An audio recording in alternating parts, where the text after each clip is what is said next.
Hello friends, welcome to my channel Sahu science classes. तो बच्चों, I hope आप बहुत अच्छे से तैयारी कर रहे हो अपने बोर्ड एग्जाम्स की। और आज की वीडियो में हम अर्धचालक संधि डायोड यानी कि अर्धचालक वाला चैप्टर बहुत अच्छे से समझेंगे। आई होप मैं इसी वीडियो में आपको बहुत कुछ कवर करा दूं और जो बचेगा वो नेक्स्ट वीडियो में कवर कर लेंगे। तो वीडियो को एंड तक देखिएगा और चैनल पर नए हैं तो चैनल को सब्सक्राइब कीजिए और जिसको भी नीड है आपके फ्रेंड को उसके साथ शेयर कीजिए। तो आइए शुरू करते हैं और सबसे पहले हम समझते हैं ठोसों में ऊर्जा बैंड को। ठीक है, तो आपने एक चीज पढ़ी है क्या कि बोहर के अनुसार परमाणु के बीच अन्योन्य क्रियाएं होती हैं। तो परमाणु होता है, उसके बीच क्या होती हैं? अन्योन्य क्रियाएं होती हैं, जिसके कारण उनके ऊर्जा स्तरों में विक्षोभ उत्पन्न होता है। विक्षोभ का मतलब होता है हलचल उत्पन्न हो जाती है और प्रत्येक ऊर्जा स्तर अपने अनेक ऊर्जा स्तरों में विभक्त हो जाता है। जब वो अनेक ऊर्जा स्तरों में विभक्त हो जाता है तो वो एक बैंड का रूप ले लेता है, जिसे हम ऊर्जा बैंड कहते हैं। अब आइए इसको तरीके से समझते हैं कि ये ठोस पदार्थों में ऊर्जा बैंड कितने प्रकार का होता है। तो आपको हमेशा याद रखना है कि ठोस पदार्थों में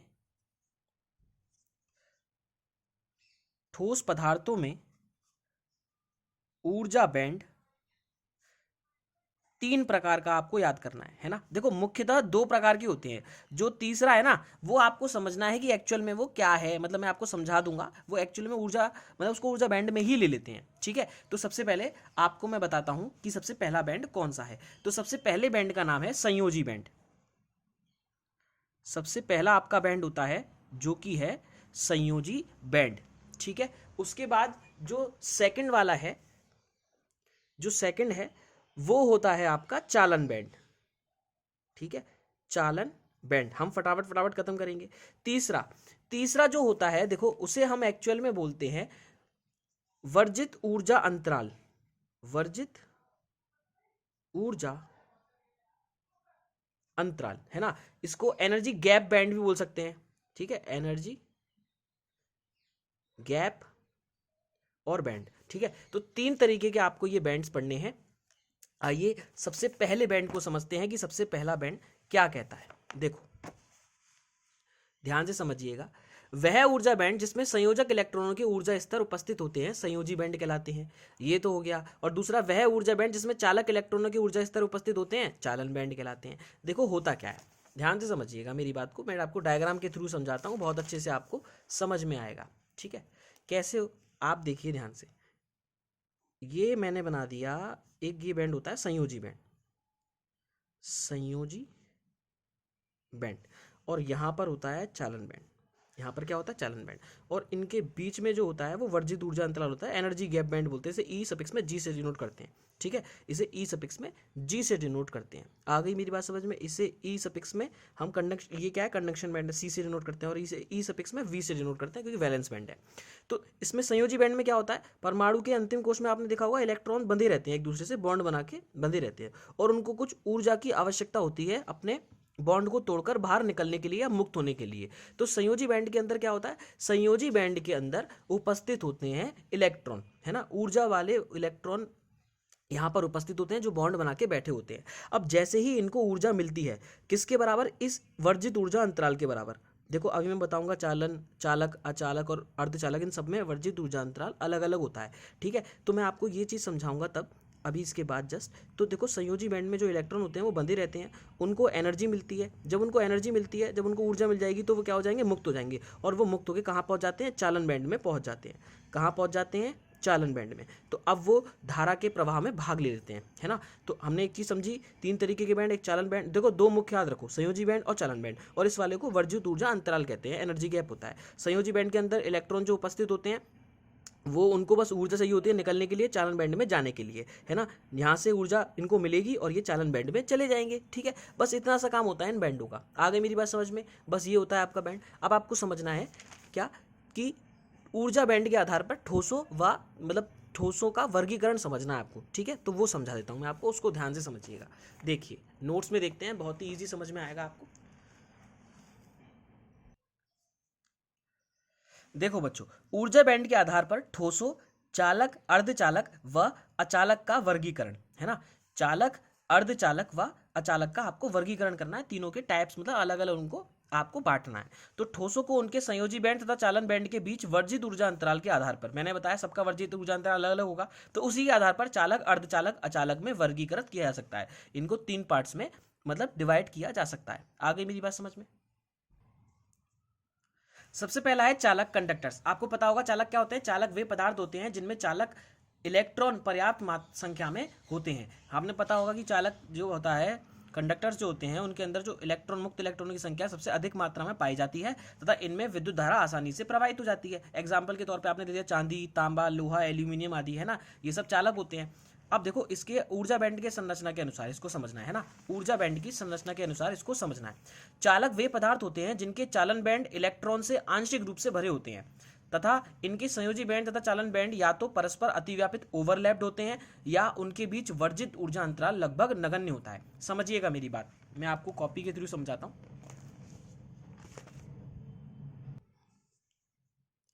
देखो हमने ये देखा, ये क्या है? संयोजी बैंड है। ये क्या है? चालन बैंड है। ठीक है, तो इनके बीच जो ऊर्जा अंतराल होता है, चालकों में जो ऊर्जा अंतराल होता है वो बहुत ही ज़्यादा कम होता है। इसका मतलब क्या है? इसका मतलब ये है कि संयोजी बैंड में, है ना, संयोजी और बैंड, संयोजी बैंड में उपस्थित जो भी इलेक्ट्रॉन्स हैं, अगर उनको थोड़ी सी भी ऊष्मा मिल जाए, है ना, थोड़ी सी भी ऊर्जा मिल जाए, या रूम टेम्परेचर पर बोल सकते हैं, थोड़ी सी भी ऊर्जा मिल जाए, तो ये तुरंत चालक बैंड में चले जाएंगे। कहाँ चले जाएंगे? चालन बैंड के अंदर ये चले जाएंगे। और जब चालन बैंड के अंदर चले जाएंगे तो ये क्या हो जाएंगे? मुक्त हो जाएंगे, फ्री हो जाएंगे। और फ्री इलेक्ट्रॉन ही तो धारा प्रवाहित में सहायता करते हैं, है ना भाई। अगर जिसमें जितने ज़्यादा मुक्त इलेक्ट्रॉनों की संख्या होगी वो क्या करेगा? उसको उतनी ज़्यादा हेल्प करेगा धारा प्रवाह करने में। और धारा प्रवाहित अगर अच्छे से होगी तो वो चालक कहलाएंगे। क्या कहलाएंगे? कंडक्टर्स कहलाएंगे। तो देखिए यहाँ पर भी यही बात कही गई है। क्या कही गई है? कि चालक वे पदार्थ होते हैं जिनके चालन बैंड इलेक्ट्रॉन से आंशिक रूप से भरे होते हैं तथा इनके संयोजी बैंड तथा चालन बैंड या तो परस्पर अतिव्यापित, मतलब उसने क्या बोल दिया कि इनके बीच जो एनर्जी गैप होता है वो बहुत ज़्यादा कम होता है, तो ये दूसरे पर ओवरलैप्ड होते हैं।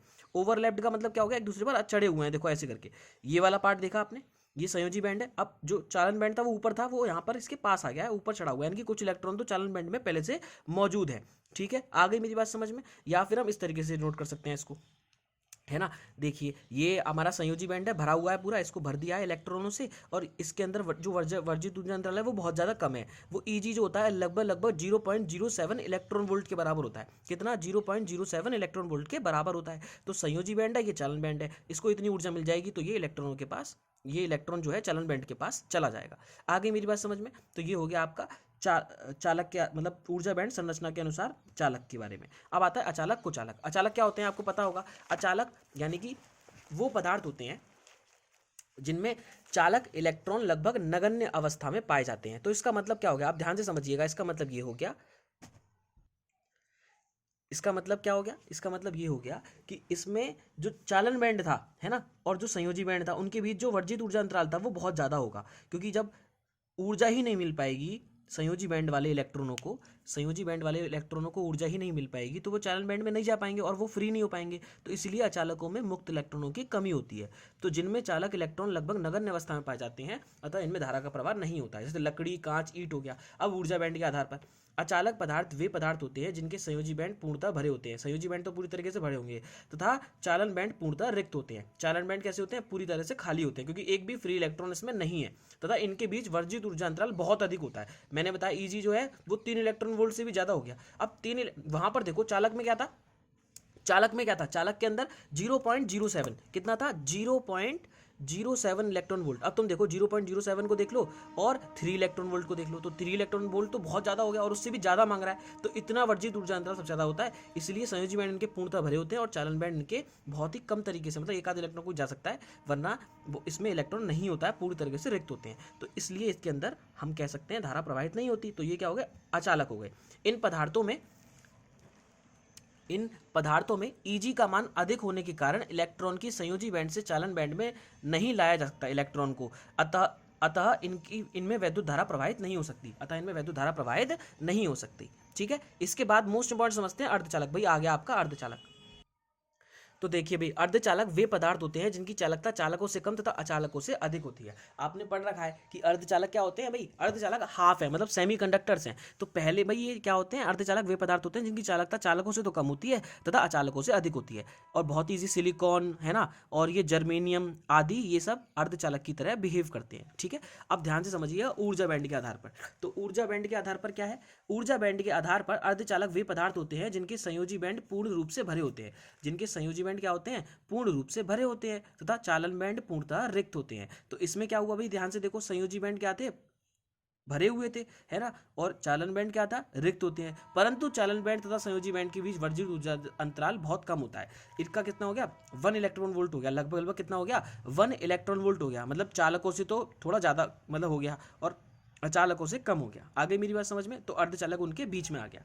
देखो ये एक्स्ट्रा लिख रहा है, इसको पढ़ लीजिएगा कि परम शून्य ताप पर अर्धचालक का चालन बैंड पूर्णतः रिक्त होता है, अतः परम शून्य ताप पर अर्धचालक एक अचालक की भांति व्यवहार करता है। और ये एमसीक्यू बहुत आता है, विद्युत रोधी की भांति व्यवहार करता है। ठीक है, जैसे जैसे अर्धचालक का ताप बढ़ता जाता है वर्जित ऊर्जा अंतराल घटता जाता है तथा संयोजी बैंड से इलेक्ट्रॉन ईसी में पहुंच जाते हैं, मतलब चालन बैंड में पहुंच जाते हैं। ठीक है, आ गई मेरी बात समझ में। अब आते हैं मेन अर्धचालकों के प्रकार पर। भाई आ गया आपका मेन पार्ट, अर्धचालकों के प्रकार। ठीक है, वीडियो अगर पसंद आ रही हो तो वीडियो को लाइक कीजिएगा और फ्रेंड्स के साथ शेयर कीजिएगा। देखो ध्यान से, नैज अर्धचालक होते हैं और बाह्य अर्धचालक होते हैं, दो प्रकार के होते हैं, इंट्रिंसिक और एक्सट्रिंसिक। सबसे पहले नैज अर्धचालक, ऐसे शुद्ध अर्धचालक जिनमें कोई अशुद्धि ना मिली हो नैज अर्धचालक कहलाते हैं। क्या कहलाते हैं, जिनके अंदर कोई अशुद्धि नहीं मिली है, जर्मेनियम, सिलिकॉन, इनके अंदर कोई भी अशुद्धि नहीं मिलाई है, तो ये क्या कहलाते हैं, शुद्ध अर्धचालक कहलाते हैं और नैज अर्धचालक कहलाते हैं। ठीक है, तो क्या हो गई, ये शुद्ध अर्धचालक हो गए, नैज अर्धचालक हो गए। अब डायग्राम को समझो, इनकी संयोजकता कितनी होती है, वैलेंसी 4 होती है, इनकी संयोजकता 4 होती है। ध्यान से समझिएगा मेरी बात को। देखो ये सिलिकॉन है, इसकी जब संयोजकता 4 है तो अपने जो साइड वाले परमाणु होंगे, जो साइड वाले होंगे उनसे क्या करेगा, ये अपना बॉन्ड बना लेगा। संयोजकता पूरी करने के लिए 4 4 चाहिए, सबको 4 4 चाहिए, आपस में बॉन्ड बना लेंगे, यानी कि इनके अंदर कोई और अशुद्धि नहीं मिली है, तो ये क्या है, शुद्ध है ना। सिलिकॉन और जर्मेनियम शुद्ध अर्धचालक हैं। सिलिकॉन परमाणु अपने समीपवर्ती 4 अन्य सिलिकॉन परमाणु के साथ एक एक इलेक्ट्रॉन का साझा करके 4 संयोजक बंध बना लेता है। आ गई मेरी बात समझ में। इस प्रकार इन अर्धचालकों में मुक्त इलेक्ट्रॉन की संख्या क्या होती है, लगभग नगण्य होती है, नगण्य होती है। ठीक है, कोई है ही नहीं भाई, जिससे इनकी वैद्युत चालकता नगण्य हो जाती है। इसलिए ये अर्धचालक हमारे लिए उपयोगी नहीं है, इनका उपयोग कुचालक की तरह होता है। भाई जब उसके अंदर कोई भी फ्री इलेक्ट्रॉन नहीं है तो वो कुचालक ही तो हो गया। अब मेन जो आपके पेपर में आता है सबसे ज्यादा, वो है बाह्य अर्धचालक। देखो, निज अर्धचालकों की वैद्युत चालकता बढ़ाने के लिए, यानी कि जो ऊपर वाले शुद्ध अर्धचालक थे उनके अंदर हमें फ्री इलेक्ट्रॉन डालने हैं या फिर उनकी चालकता बढ़ानी है, तो हम क्या करेंगे, इसमें कुछ ऐसे अपद्रव्य परमाणु यानी कि अशुद्धियां मिलाते हैं, जिनकी संयोजकता कितनी हो, 3 हो या 5 हो, कितनी हो, 3 हो या 5 हो। इस प्रक्रिया को डोपिंग कहते हैं। क्या कहते हैं, इस प्रक्रिया को डोपिंग कहते हैं। इसी आधार पर बाह्य अर्धचालक 2 प्रकार के होते हैं। कौन कौन से, एक एन टाइप सेमीकंडक्टर और एक पी टाइप सेमीकंडक्टर। आगे मेरी बात समझ में, बहुत ही ज्यादा इजी है। ठीक है, अब सबसे पहले हम समझते हैं एन टाइप सेमीकंडक्टर को। किसको समझेंगे, एन टाइप सेमीकंडक्टर को। ध्यान से समझिए, पहले डायग्राम बाद में दिखाऊंगा, पहले इसको समझ लो। यदि नैज अर्धचालक सिलिकॉन या जर्मेनियम, मतलब जो शुद्ध अर्धचालक थे सिलिकॉन या जर्मेनियम, उसमें कोई ऐसा अपद्रव्य परमाणु मिलाएं, उसमें कोई ऐसा अपद्रव्य परमाणु मिलाएं जिसकी संयोजकता कितनी हो, 5 हो। भाई याद रखना, एन टाइप में कितनी संयोजकता वाला, 5 संयोजकता वाला तत्व हम मिलाएंगे। ठीक है, जैसे Sb एंटीमनी बोलते हैं जिसको, आर्सेनिक हो गया, फॉस्फोरस हो गया, इनकी संयोजकता कितनी होती है, 5 होती है। तब क्या होगा, तब अपद्रव्य परमाणु के 5 में से 4 इलेक्ट्रॉन अपने समीपवर्ती 4 सिलिकॉन परमाणु के साथ एक एक इलेक्ट्रॉन का साझा करके 4 सहसंयोजक बंध बना लेंगे। अब ध्यान से देखो, हमने सिलिकॉन देखा, ये सिलिकॉन परमाणु है, सिलिकॉन परमाणु में हमने कौन मिलाया, एक 5 संयोजकता वाला तत्व मिला दिया जिसको फॉस्फोरस बोलते हैं। सबसे पहले हमने फॉस्फोरस मिलाया। अब सिलिकॉन के पास 4 होते हैं, हमने देखा था संयोजकता इसकी 4 है, तो ये 4 है। तो भाई ये सिलिकॉन का एक परमाणु जो होगा, यहाँ पर देखो, एक तो इलेक्ट्रॉन ने इसके साथ साझा कर लिया एक के साथ, क्योंकि फॉस्फोरस के पास कितने हैं, फॉस्फोरस के पास 5 हैं। तो देखो, एक तो इससे मिल गया, एक सिलिकॉन इससे मिल गया, एक इलेक्ट्रॉन इससे मिल गया और एक इलेक्ट्रॉन इससे मिल गया, तो 4 4 तो मिल गए। अब फॉस्फोरस के पास एक इलेक्ट्रॉन फ्री बचा, एक इलेक्ट्रॉन एक्स्ट्रा बचा। जब एक इलेक्ट्रॉन एक्स्ट्रा बचा तो इसको मुक्त इलेक्ट्रॉन बोलते हैं। तो ऐसे करके इसके अंदर बहुत सारे परमाणु होंगे जो बहुत सारे फॉस्फोरस के परमाणुओं से मिलेंगे और बहुत सारे मुक्त इलेक्ट्रॉन्स देंगे। तो इसलिए इसके पास इलेक्ट्रॉनों की अधिकता हो जाती है, और जब इलेक्ट्रॉनों की अधिकता हो जाती है तो इंग्लिश में बोलते हैं नेगेटिव, इसकी नेगेटिव चार्ज की अधिकता हो गई। जब नेगेटिव चार्ज की अधिकता हो गई तो इसको क्या बोलते हैं, एन टाइप सेमीकंडक्टर, यानी कि नेगेटिव टाइप सेमीकंडक्टर कहते हैं। आ गई मेरी बात समझ में। इसको दाता परमाणु भी कहते हैं, क्योंकि इसके पास इलेक्ट्रॉनों की अधिकता होगी, यानी कि ये दे सकता है। तो दाता परमाणु के लिए आयन कौन से यूज करते हैं, प्लस आयन यूज करते हैं, इसके बाद इसलिए प्लस आयन होते हैं। ठीक है, अब देखो ध्यान से, तब अपद्रव्य परमाणु के 5 में से 4 इलेक्ट्रॉन अपने समीपवर्ती 4 सिलिकॉन परमाणुओं के साथ एक एक इलेक्ट्रॉन का साझा करके 4 सहसंयोजक बंध बना लेंगे। यही पढ़ा हमने, परंतु 5वां इलेक्ट्रॉन क्या हो जाएगा भाई, फ्री रह जाएगा। इस प्रकार इन अर्धचालकों में मुक्त इलेक्ट्रॉनों की अधिकता होती है, अर्थात ऋणावेश की अधिकता होती है, इसलिए इन्हें एन टाइप सेमीकंडक्टर कहते हैं। अब आप पी टाइप बहुत जल्दी समझ जाएंगे, क्यों, क्योंकि देखो, पी टाइप सेमीकंडक्टर्स, जब शुद्ध अर्धचालक सिलिकॉन या जर्मेनियम में ऐसे अपद्रव्य परमाणु मिलाए जाए। अब पहले तो एन टाइप में कितना मिलाया था, 5 संयोजकता वाला, तो इसमें कितना मिलाएंगे, मिलाया जाए जिनकी संयोजकता कितनी हो, 3 हो, 3 संयोजकता वाला है, जैसे एल्यूमिनियम, बोरोन, ईटीसी। तब अपद्रव्य के 3 इलेक्ट्रॉन अपने पास वाले 3 सिलिकॉन परमाणुओं के साथ क्या करेंगे, साझा कर लेंगे, क्या करेंगे, साझा कर लेंगे। आ गई मेरी बात समझ में, एक एक इलेक्ट्रॉन का साझा करके 3 संयोजक बंध बना लेते हैं। अब ध्यान से देखो, पहले हमने फास्फोरस मिलाया था, उसके पास इलेक्ट्रॉन की अधिकता थी, लेकिन यहाँ पर क्या है, इलेक्ट्रॉनों की कमी है। तो देखो सिलिकॉन सिलिकॉन सिलिकॉन चारों तरफ है, इसके 4 इलेक्ट्रॉन हो जाएंगे, जो चारों इलेक्ट्रॉनों से भाई देखो, इसके एल्यूमिनियम के पास कितने, 3 है, तो देखो एक ने तो साझा कर लिया, देखो एक 3 में से एक ने साझा कर लिया, एक इधर कर लिया और एक ने इधर कर लिया, एक ये बचा। अब यहाँ पर क्या है, यहाँ सिलिकॉन का एक इलेक्ट्रॉन है, ये चाह रहा है भाई साझा करना, लेकिन यहाँ पर तो एल्यूमिनियम के पास 3 थे, उन्होंने साझा कर लिया, तो यहाँ पर एक रिक्त स्थान रह गया। उस रिक्त स्थान को, जो रिक्त स्थान होता है जहाँ पर इलेक्ट्रॉनों की कमी होती है, जहाँ इलेक्ट्रॉन नहीं होता, इलेक्ट्रॉनों की अनुपस्थिति, उसको बोलते हैं, उस जगह को बोलते हैं कोटर। ये रिक्त स्थान को क्या बोलते हैं, कोटर, इंग्लिश में कहते हैं होल। ठीक है, ये होल हो गया मतलब छेद हो गया, तो ये क्या है, कोटर है, होल है। यहाँ पर इसको ऐसे डिनोट करते हैं होल को, और इलेक्ट्रॉन को भरे भरे हुए से डिनोट करते हैं, है ना। आगे मेरी बात समझ में, तो ये खाली रिक्त स्थान को क्या कहते हैं, कोटर या होल कहते हैं। और क्योंकि इसके पास कमी है, इलेक्ट्रॉनों की कमी है, इलेक्ट्रॉनों की कमी है, तो कोटर को हम पॉजिटिव चार्ज मानते हैं। क्या मानते हैं, पॉजिटिव आयन, पॉजिटिव चार्ज मानते हैं इसको। क्यों, क्योंकि भाई जिसके पास इलेक्ट्रॉनों की कमी है, उसके मतलब हम कह सकते हैं उसके पास पॉजिटिव चार्ज है, तो ये क्या है, कोटर होल पॉजिटिव होते हैं, इसलिए ये ग्राही परमाणु कहलाता है। इसलिए ग्राही परमाणु को प्रदर्शित करने के लिए हम ऋण आयन का यूज करते हैं। आ गई मेरी बात समझ में, ये हो गए पी टाइप सेमीकंडक्टर, है ना। देखो थ्योरी पढ़ लो, 4 बंध के लिए एक इलेक्ट्रॉन के लिए कभी कमी रह जाती है, जिससे कोटर या होल कहते हैं। इस प्रकार इन अर्धचालकों में कोटरों की अधिकता होती है, अर्थात धनावेश की अधिकता होती है, अतः इन्हें पी टाइप सेमीकंडक्टर कहते हैं, तथा अपद्रव्य परमाणु को ग्राही परमाणु कहते हैं। आ गई मेरी बात समझ में, ये एल्यूमिनियम क्या हो गया, ग्राही परमाणु हो गया। नेक्स्ट है भाई, एन टाइप सेमीकंडक्टर में मुख्य आवेश वाहक मेन चार्ज कैरियर इलेक्ट्रॉन होते हैं। देखो अभी हमने देखा एन टाइप में किसकी अधिकता थी, एन टाइप है नेगेटिव, मतलब इलेक्ट्रॉनों की अधिकता थी, तो जिनकी अधिकता होती है उनको बोलते हैं मुख्य आवेश वाहक, है ना, मेन चार्ज कैरियर। और पी टाइप में मुख्य आवेश वाहक कोटर होते हैं, तो इनमें किसकी अधिकता थी, कोटरों की अधिकता थी, तो हम कह सकते हैं पी टाइप में मुख्य आवेश वाहक कोटर होते हैं, होल्स होते हैं। आ गई मेरी बात समझ में, बहुत ही ज़्यादा ईजी तरीके से हमने समझ लिया इसको। ठीक है, बहुत ही ज़्यादा इजी तरीके से हमने इसको समझ लिया कि पी टाइप क्या होते हैं और एन टाइप क्या होते हैं। आइए समझते हैं पी एन जंक्शन डायोड, जो कि आपके एग्जाम में पक्का आपको देखने के लिए मिलेगा।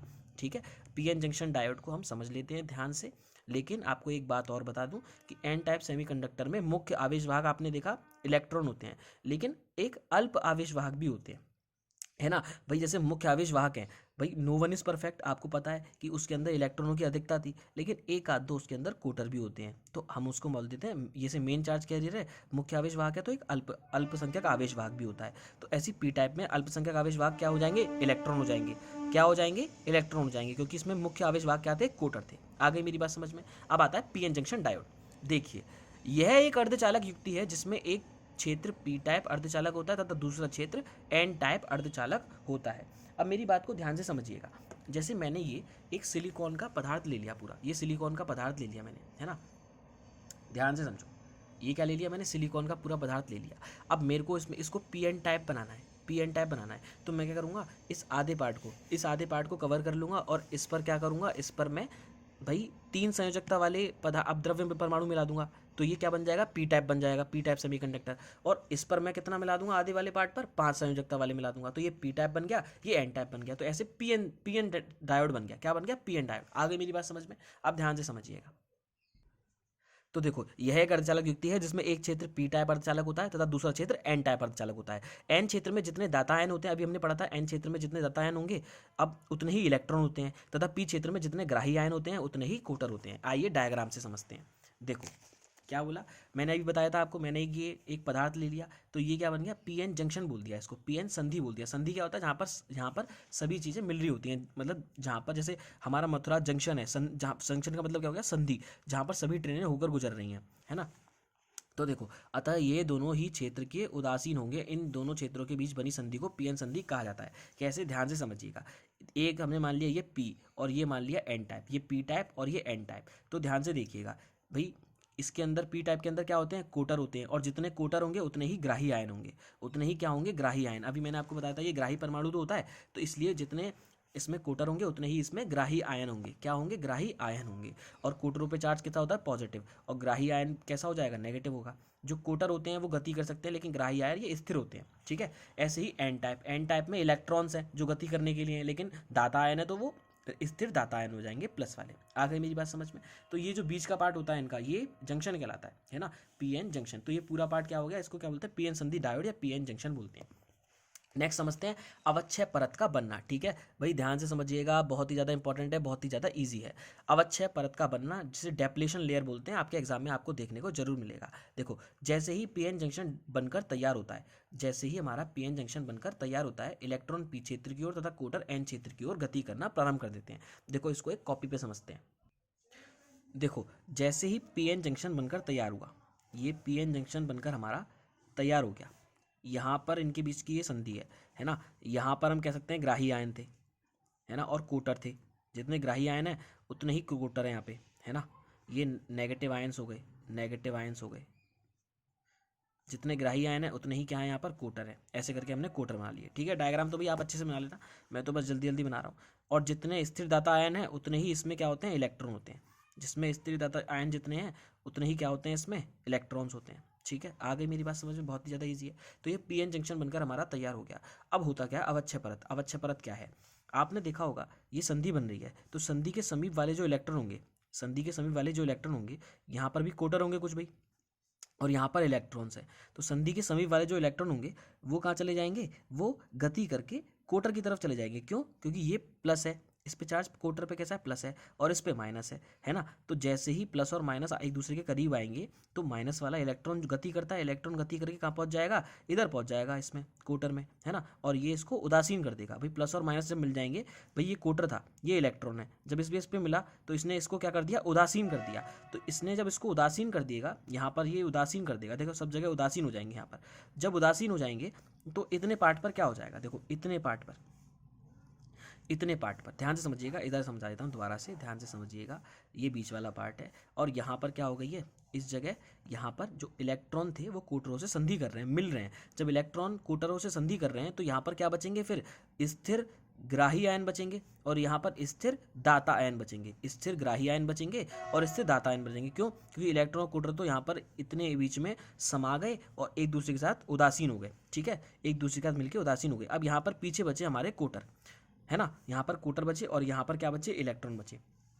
अब यहाँ पर क्या हुआ कि जब ये प्लस और माइनस मिले तो ये एक प्लस से माइनस की ओर आंतरिक वैद्युत क्षेत्र उत्पन्न करते हैं। क्या करते हैं? आंतरिक वैद्युत क्षेत्र उत्पन्न करते हैं। जब ये आंतरिक वैद्युत क्षेत्र उत्पन्न करेंगे तो क्या होगा? उस वैद्युत क्षेत्र के कारण, जिसको ई सफिक्स में आई से डिनोट करते हैं, आंतरिक ई इंटरनल, है ना, उस आंतरिक वैद्युत क्षेत्र के कारण यहाँ पर एक विभव प्राचीर बन जाता है। क्या बन जाता है? विभव प्राचीर। एक विभव उत्पन्न हो जाता है जिसे विभव प्राचीर कहते हैं, पोटेंशियल बैरियर कहते हैं।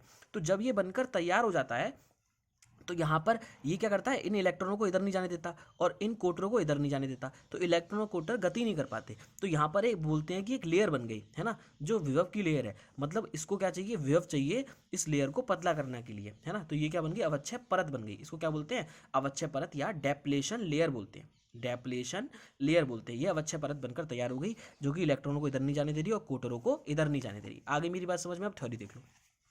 अब थ्योरी क्या कह रही है? थ्योरी कह रही है कि देखो, पीएन जंक्शन बनकर तैयार होती है तो इलेक्ट्रॉन पी क्षेत्र की ओर तथा एन क्षेत्र की ओर जब तथा कोटर एन क्षेत्र की ओर गति करना प्रारंभ कर देते हैं, और संधि के पास ये एक दूसरे से मिल जाते हैं, जिससे इलेक्ट्रॉन व कोटरों का अस्तित्व समाप्त हो जाता है। मैंने बोला उदासीन हो गए थे संधि पर मिलकर, अतः संधि के पास कुछ क्षेत्र में आवेश वाहक समाप्त हो जाते हैं। इस क्षेत्र को अवक्षय परत कहते हैं। उसी क्षेत्र को क्या कहते हैं? अवक्षय परत कहते हैं। अवक्षय परत में सिर्फ स्थिर दाता एवं ग्राही आयन होते हैं। क्या होते हैं? क्या बचे? प्लस और माइनस बचे, है ना, जिसके कारण संधि में एक आंतरिक वैद्युत क्षेत्र उत्पन्न हो जाता है। ये वाली बात मैंने बताई। क्या हो गया? उत्पन्न, यहाँ पर एक आंतरिक वैद्युत क्षेत्र उत्पन्न हो गया। यहाँ पर स्थिर दाता आयन और स्थिर ग्राही आयन बचे। इनके कारण क्या हो गया? एक आंतरिक वैद्युत क्षेत्र उत्पन्न हो गया। ठीक है, आगे मेरी बात समझ में? बहुत ईजी है। एक आंतरिक वैद्युत क्षेत्र उत्पन्न हो जाता है। अवक्षय परत बनते ही धारा का प्रवाह रुक जाता है। अब धारा का प्रवाह क्या होगा? रुक जाएगा, क्योंकि इलेक्ट्रॉन पहले गति कर रहे थे तो थोड़ी सी धारा बही, लेकिन उसके बाद इलेक्ट्रॉन समाहित हो गए किसमें? कोटरों में, तो धारा का प्रवाह रुक गया। आंतरिक वैद्युत क्षेत्र के कारण संधि के आर पार एक विभव उत्पन्न हो जाता है। अभी मैंने बताया एक विभव उत्पन्न हो जाएगा, जिसे विभव प्राचीर कहते हैं। क्या कहते हैं? जिसे विभव प्राचीर कहते हैं। सिलिकॉन के लिए 0.7 वोल्ट होता है विभव प्राचीर का मान, और जर्मेनियम के लिए 0.3 वोल्ट होता है। आ गई मेरी बात समझ में? अभी मैंने जो आपको डायग्राम बताया वो ये डायग्राम था, देखो, है ना भाई, जितने इसमें कोटर्स हैं उतने ही यहाँ पर इलेक्ट्रॉन हैं, इतने ही हमारे क्या कहते हैं स्थिर दाता आयन है, स्थिर ग्राही आयन है। यहाँ पर एक क्या बन जाएगी, लेयर बन जाएगी, परत बन जाएगी, क्योंकि इलेक्ट्रॉन कोटरों से मिल जाएंगे, तो जिसमें स्थिर दाता आयन और स्थिर ग्राही आयन बचेंगे और आंतरिक विद्युत क्षेत्र उत्पन्न हो जाएगा, जिसके कारण एक विभव उत्पन्न हो जाएगा, जिसे विभव प्राचीर कहते हैं, और ये अवच्छय परत बनकर तैयार हो गई। आ गई मेरी बात समझ में? तो आई होप मैंने आज की इतनी वीडियो में पीएन जंक्शन डायोड को आपको बहुत अच्छे से समझाया। नेक्स्ट वीडियो में हम क्या समझेंगे, फॉरवर्ड बाइजिंग समझेंगे और रिवर्स बाइजिंग समझेंगे, वीआई अभिलाक्षणिक वक्र समझेंगे, जो कि बहुत ज़्यादा इंपॉर्टेंट है, पेपर में जरूर आएगा, इस वीडियो को जरूर देखेंगे। और इसके बाद में दिष्टकारी को समझेंगे, है ना, इस दिष्टकारी को, अर्ध तरंग दिष्टकारी और पूर्ण तरंग दिष्टकारी को समझेंगे। उसके बाद में ये चैप्टर आपका खत्म हो जाएगा और एक दो टॉपिक और बचेंगे, एलईडी और सौर सेल और फोटो डायोड, इनके लिए अलग से पर्टिकुलर वीडियो लेके आऊँगा। बहुत ही ज़्यादा इंपॉर्टेंट चैप्टर था आज का। अगर आपको वीडियो अच्छी लगी हो तो लाइक कीजिएगा और फ्रेंड के साथ शेयर कीजिएगा, और चैनल पर नए हैं तो सब्सक्राइब कीजिएगा। मिलते हैं ऐसी ही बहुत जल्द नेक्स्ट वीडियो में। Goodbye guys.